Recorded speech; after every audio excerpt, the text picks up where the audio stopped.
সম্মানিত দর্শক শ্রোতা, পরম সৃষ্টিকর্তা যিনি অসীম দয়ালু, শুরু করছি তার নামে। আজকে খুবই গুরুত্বপূর্ণ একটা বিষয় নিয়ে আপনাদের সাথে শেয়ার করছি। জাতিসংঘ যে প্রতিবেদন দিয়েছে, সে প্রতিবেদনে যদিও ঘুরিয়ে পেঁচিয়ে যা বলেছে তাতে স্পষ্ট হয়ে উঠেছে দেশে জঙ্গি, তালেবানি ও একটা সন্ত্রাসী রাজত্বের কায়েমের দিকে।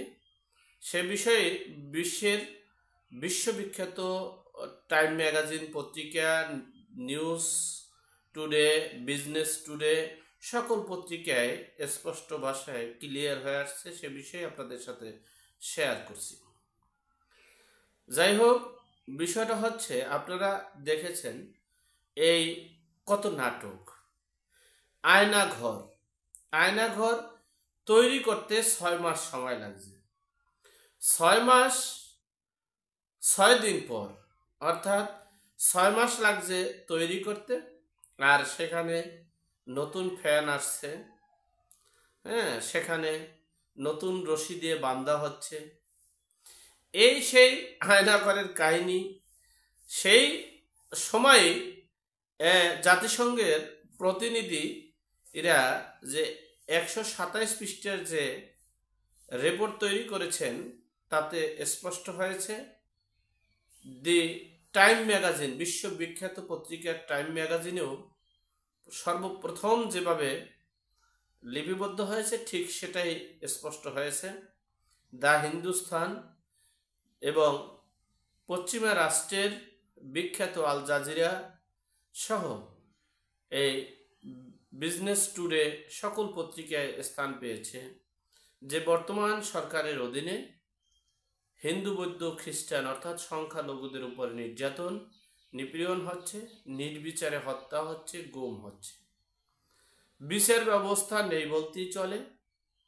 এরপরে বাংলাদেশে নির্বিচারে হত্যা হচ্ছে, মানবাধিকার লঙ্ঘন হচ্ছে। আওয়ামী লীগের ট্যাগ দিয়ে এরপরে পুলিশ এবং সাধারণ জনগণকে হত্যা সহ এমন কোনো অপকর্ম নেই সেটা বর্তমান অন্তর্বর্তীকালীন সরকারে হয় না। যাই হোক, হয়তোবা এই ম্যাগাজিন পত্রিকাগুলো এবং বিশ্ববিখ্যাত পত্রিকাগুলো, আন্তর্জাতিক পত্রিকাগুলো হয়তোবা এই ডক্টর মোহাম্মদ ইউনূসের বিরুদ্ধে ষড়যন্ত্র করছে।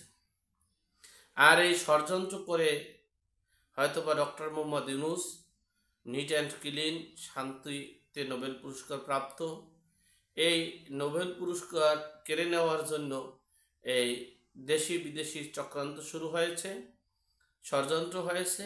এই ষড়যন্ত্র করতে আছে সেই 5ই আগস্ট থেকে। এখন সেই ষড়যন্ত্র কিভাবে তিনি মোকাবেলা করবেন?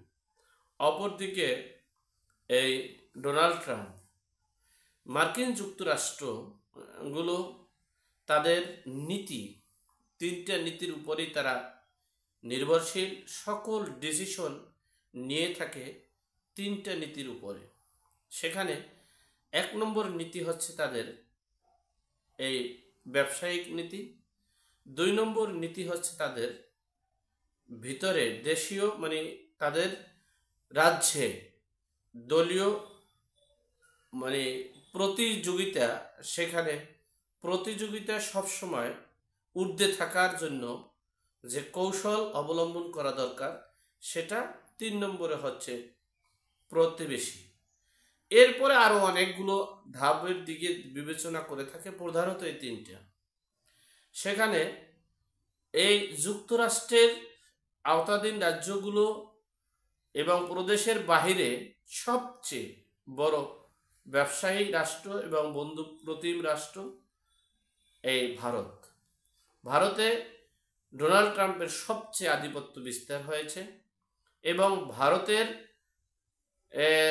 ভারতীয় বংশের 5 জন হিন্দু সর্বোচ্চ 5টা ডিপার্টমেন্টের প্রদান করেছেন। গতকালকে নরেন্দ্র মোদী সেখানে এই ব্যবসায়িক চুক্তি প্লাস এরপরে প্রতিবেশীর চুক্তি, বন্ধুসুলভ চুক্তি, এবং এই যে হিলারি ক্লিন্টন এবং জো বাইডেন, কমলা হ্যারিসের বন্ধু ডক্টর মোহাম্মদ ইউনুস, যিনি এই ডোনাল্ড ট্রাম্পের পরাজয়ের জন্য মরিয়া উঠিয়া লাগিয়েছিল, সেদিকে সব কিছু বিবেচনা করে 14 তারিখের পর থেকে হয়তোবা আওয়ামী লীগের ভিতরে একটা সুন্দর মনোরম একটা উৎসাহ উদ্দীপনা দেখা যাচ্ছে।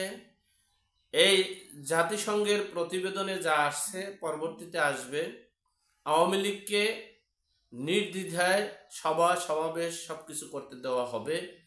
সেই প্রতিবেদনও শুরু করতে যাচ্ছে জাতিসংঘ। এবং ডোনাল্ড ট্রাম্প একটা বিশেষ বার্তা দিয়েছে মোদিকে। মোদি এখন সর্বোচ্চ শক্তি নিয়ে হয়তোবা মাঠে নামবে, সেই বার্তাটাই আমরা পেয়েছি। কিন্তু কোন কিভাবে কীরকমের সেটা আজকে রাতে তিনি আসার পর 14 তারিখ একটা প্রাথমিক রাজ্যের সাথে বসার পর একটা চমক হয়তোবা আমরা দেখতে পাব। যাই হোক, তবে একটা আওয়ামী লীগের জন্য, যারা নির্যাতিত নিপীড়িত আওয়ামী লীগ, যারা দেশের জনগণ, তাদের জন্য সবচেয়ে বড় খুব সুখবর হচ্ছে বিশ্বের সকল রাষ্ট্রগুলো এখন যে দেশের ভিতরে যে বিচার ব্যবস্থা নেই, এরপরে সংখ্যালঘু নির্যাতন, মানবাধিকার হরণ, নির্বিচারে হত্যা, সেগুলো প্রকাশ্যে চলে আসছে, নির্দ্বিধায় সকলে বলা শুরু করেছে। এখন দেখার বিষয়, কেউ তো আর ভাত খাওয়াইয়া দিবে না, ভাতটা নিজেরই খেতে হবে। সুতরাং কিভাবে তারা খাবে, আওয়ামী লীগ কীভাবে খাবে এবং কিভাবে খাচ্ছে। তবে আমার কথা হচ্ছে, আওয়ামী লীগের সাইনবোর্ড ব্যবহার করে শেখ হাসিনা এবং বঙ্গবন্ধুর সাইনবোর্ড ব্যবহার করে যারা দুষ্কৃতকারী, তাদের বিচারের আওতায় আনতে হবে। আর যদি বিচারের আওতায় আনতে না পারে এবং তাদের যদি শাস্তিতে আনতে না পারে, তাহলে আওয়ামী লীগের ওইভাবে ঘুরে দাঁড়ানো সম্ভব হবে বলে আমি তেমন মনে করছি না। তবে ভিতরে ভিতরে সে কার্যক্রমও শুরু হয়েছে। তবে আমি সবচেয়ে বড় বিষয়, সমন্বয়কারী এবং বৈষম্য বিরোধী ছাত্রদের কাছে আমার দাবি থাকবে, এই ডেভিল হান্ট কিন্তু কোনো ডেভিল হান্টের গায়ে কিন্তু আওয়ামী লীগ লেখা নেই। সুতরাং আপনি প্রকৃত ডেভিল হান্টকে সাথে নিয়ে আওয়ামী লীগের ট্যাগ দিয়ে এই জাতিসংঘের প্রতিবেদন অনুযায়ী পুলিশ এমনকি সাধারণ জনগণকে হত্যা করবেন, গুম করবেন, অপহরণ করবেন, জেলে দিবেন, সেটার খেসারত আপনাদের দিতে হবে। আল্লাহ আমাদের সকলকে সঠিক জ্ঞান দান করার তৌফিক দান করুক। আমিন। আসসালামু আলাইকুম।